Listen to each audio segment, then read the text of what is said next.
So Dianne is an international human rights attorney who's been fighting for women's rights since 1980. She's going to talk about the meeting as well with Reem Alsalem on forms of sex-based violence against women and girls, new frontiers and emerging issues, and some of the so what you were saying at that meeting. Okay, over to you, Dianne.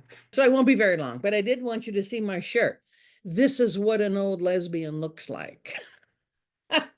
As far as shaming lesbians. So WDI was well represented at this meeting. There was a presentation from Spain, the US, and Canada. In addition, two others, Lauren was there, but with a different group. And another woman was there, but also with a different group. And I spoke about the things that I had already written about. One is my work with centering women in the US to stop referring to women as body parts and body processes, thereby degrading women to be less than human and some kind of other animal that we can talk about in that way. And so that was part of what I said. And also, we didn't get to speak twice. I was a second speaker after our Spain presenter. And I thought it was fair that I didn't get to speak again because if you try to give everybody an opportunity. So I never got to speak about the AI implications either. However, from my meetings with the CEDAW group, the US CEDAW group, there are two important things going on. One is a group that has started about AI and the bad learning that AI is getting from scouring the internet, which is full of negativity and pornography against women. So they have started a group on countering that. So that's, I sent that information in later.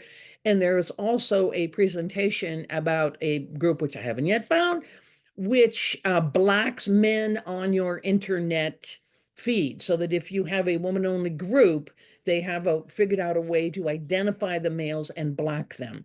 And so that I thought was great. And you know, we just saw it here today, but that is a problem that we need to address. Many countries were presented in this consultation, 2 from Spain, 3 from the US, 3 from Canada, but in addition, Scotland, Nigeria, UK, Sweden, Costa Rica, Lebanon, Croatia were all represented, at least in the time that I was there. I had to leave a few minutes early, and not everyone spoke out of the consultants that were present. And there were a couple that spoke against the concept and were pro-trans, which was obvious as well. And Reem was very careful to be sure to give them time because you don't want the accusation that you're not listening to, or that you are listening only to one side. So Megan spoke the following day on the issue of consent, and she's the one that wrote the WDI paper that we submitted on consent, and she's going to be speaking at a later time on that. She couldn't be here today. So that's all I've got from my presentation.